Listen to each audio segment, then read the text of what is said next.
Hello friends, सी programming सीखने की इस सीरीज में आज हम देख रहे हैं मैट्रिक्स के upper as well as lower triangle को कैसे डिस्प्ले करें। प्रीवियस वीडियोस में हमने देखा था कि मैट्रिक्स और कुछ नहीं लेकिन एक टू डायमेंशनल एरे है, यानी कि यहाँ पे हमें एक टू डायमेंशनल एरे की जरूरत पड़ेगी, तो मैं वो डिक्लेयर कर देता हूँ। Late us say integer a33, उसके बाद CLR SCR लिख देता हूँ ताकि हमें कोई प्रीवियस आउटपुट दिखाई ना दे, और लास्ट में मैं गेट CH लिख देता हूँ। अभी यहाँ पे हमने 3 क्रॉस 3 एरे डिक्लेयर किया है, उसका मीनिंग कि एरे के अंदर 3 रो है एज वेल एज 3 कॉलम है, यानी कि एरे के अंदर टोटल 9 एलिमेंट्स है। अभी ये 9 एलिमेंट्स हमें यूजर के पास से लेने हैं, तो उसके लिए हमें स्कैनफ स्टेटमेंट की जरूरत पड़ेगी। तो वो स्कैनफ स्टेटमेंट मैं यहाँ पे लिख देता हूँ, लेट अस से स्कैनफ स्टेटमेंट, और उसके अंदर मैं मैसेज दे रहा हूँ %d एड्रेस ऑफ A00, जो हमें फर्स्ट रो का फर्स्ट एलिमेंट रीड करके देगा। अभी सेकंड नंबर रीड करने के लिए हमें स्कैनफ स्टेटमेंट के अंदर लिखना पड़ेगा %d एड्रेस ऑफ A01, जो हमें फर्स्ट रो का सेकंड एलिमेंट रीड करके देगा। उसके बाद वाले स्टेटमेंट के लिए हमें लिखना पड़ेगा %d एड्रेस ऑफ A02, जो हमें फर्स्ट रो का थर्ड एलिमेंट रीड करके देगा। उसके बाद वाले एलिमेंट के लिए हमें लिखना पड़ेगा %d एड्रेस ऑफ A10, जो हमें सेकंड रो का फर्स्ट एलिमेंट रीड करके देगा। उसके बाद वाले एलिमेंट के लिए हमें लिखना पड़ेगा एड्रेस ऑफ A11, जो हमें सेकंड रो का सेकंड एलिमेंट रीड करके देगा। उसके बाद वाले एलिमेंट के लिए हमें लिखना पड़ेगा एड्रेस ऑफ A12, जो हमें सेकंड रो का थर्ड एलिमेंट रीड करके देगा। उसके बाद वाले एलिमेंट के लिए हमें लिखना पड़ेगा %d एड्रेस ऑफ A20, जो हमें थर्ड रो का फर्स्ट एलिमेंट रीड करके देगा। उसके बाद वाले यानी कि 8 एलिमेंट के लिए हमें लिखना पड़ेगा एड्रेस ऑफ A21, जो हमें थर्ड रो का सेकंड एलिमेंट रीड करके देगा।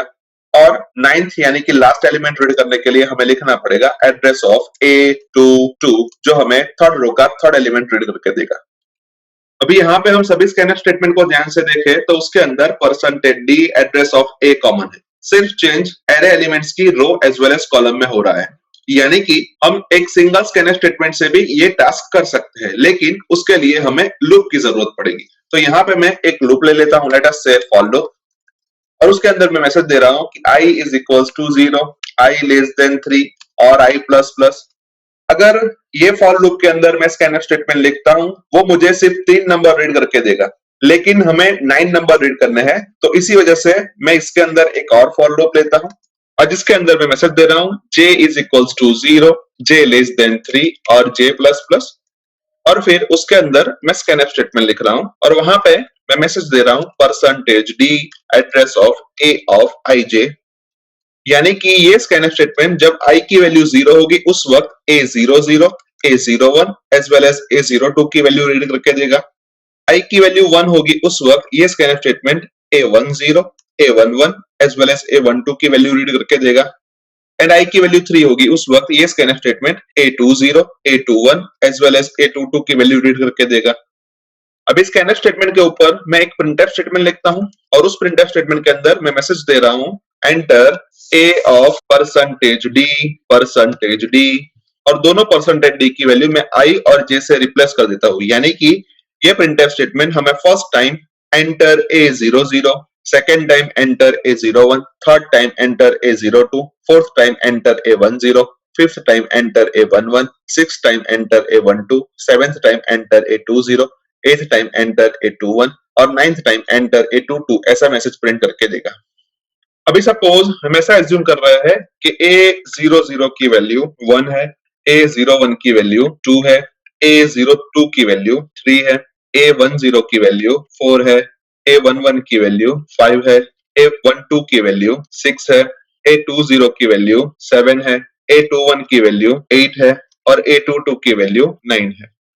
अभी यही एरे को हम मैट्रिक्स के फॉर्म में लिखते हैं, तो सबसे पहली रो के अंदर 1, 2 एंड 3 आएगा, सेकेंड रो के अंदर 4, 5 एंड 6 आएगा, और थर्ड रो के अंदर 7, 8 और 9 आएगा।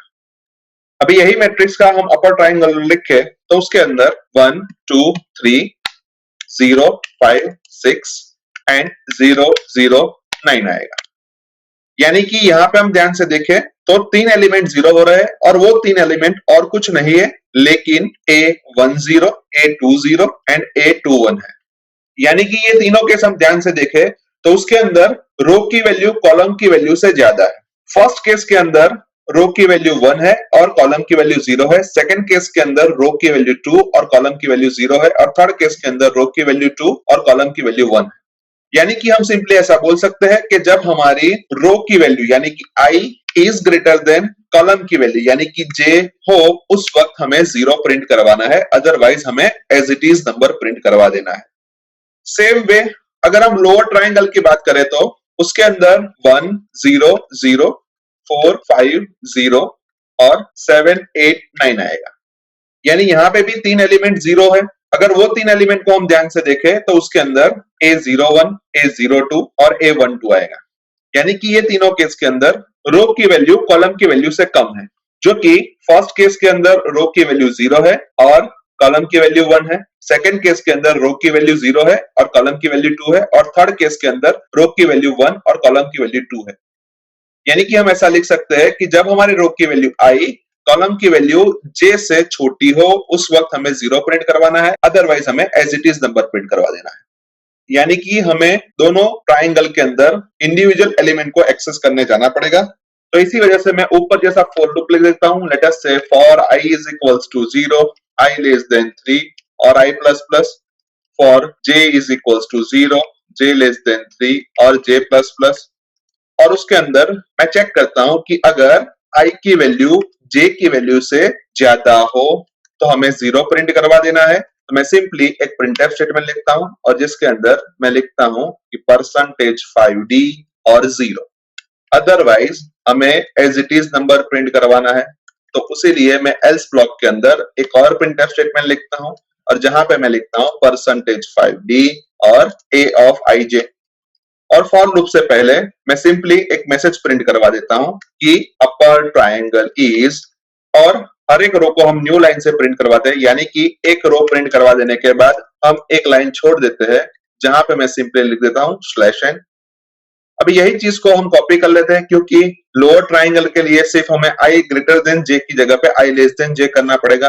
और वहां पे फॉर लूप से पहले मैसेज को चेंज कर देता हूं कि लोअर ट्राइंगल इज, और i ग्रेटर देन j की जगह पे i लेस देन j कर देता हूं।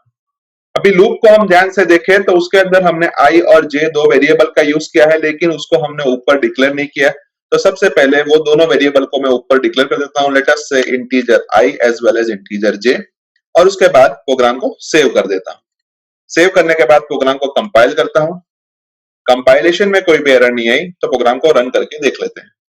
जहां पे मैं A00 की वैल्यू 1, A01 की वैल्यू 2, A02 की वैल्यू 3, A10 की वैल्यू 4, A11 की वैल्यू 5, A12 की वैल्यू 6, A20 की वैल्यू 7, A21 की वैल्यू 8 और A22 की वैल्यू 9 इंसर्ट करता हूं और हमें आउटपुट के तौर पे मिल रहा है अपर triangle is 1 2 3 0 5 6 0 0 9 and lower triangle is 1 0 0 4 5 0 7 8 9, जो कि परफेक्टली सही है क्योंकि अभी अभी हमने इसी मैट्रिक्स के लिए अपर ट्राइंगल और लोअर ट्राइंगल फाइंड किया है।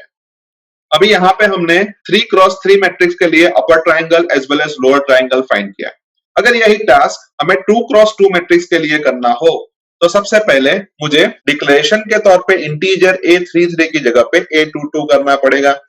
लूप के अंदर i लेस देन 3 की जगह पे i लेस देन 2 और j लेस देन 3 की जगह पे j लेस देन 2 करना पड़ेगा।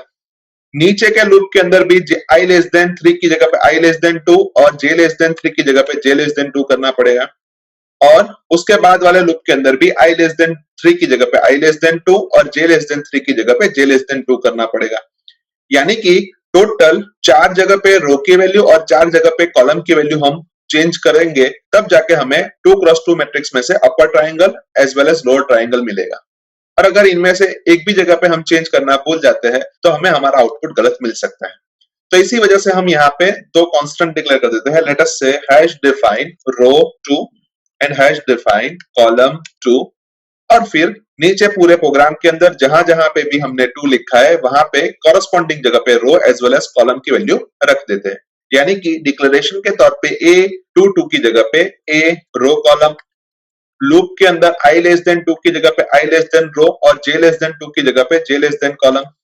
उसके बाद वाले लूप के अंदर भी i लेस देन 2 की जगह पे i लेस देन रो और j लेस देन 2 की जगह पे j लेस देन कॉलम।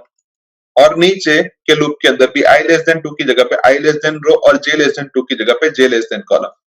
यानी कि अब सिर्फ ऊपर रो और कॉलम की वैल्यू हम चेंज करेंगे तो पूरे प्रोग्राम के अंदर उसकी वैल्यू ऑटोमेटिकली चेंज हो जाएगी। यानी कि ये इंडिविजुअल जगह पे चेंज करने से बेटर तरीका है।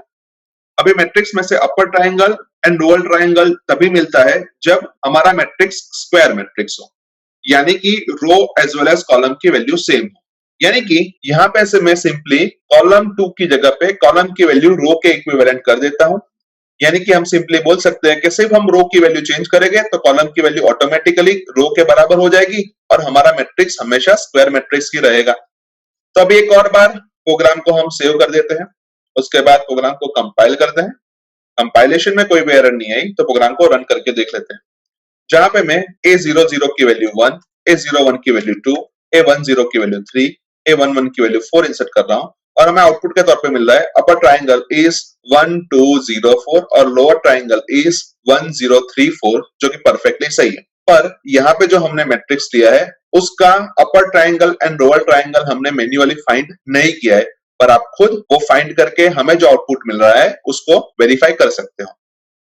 यानी कि हम ऐसा बोल सकते हैं कि इस प्रोग्राम के थ्रू हम किसी भी साइज के स्क्वायर मैट्रिक्स में से upper triangle and lower triangle easily find कर सकते हैं।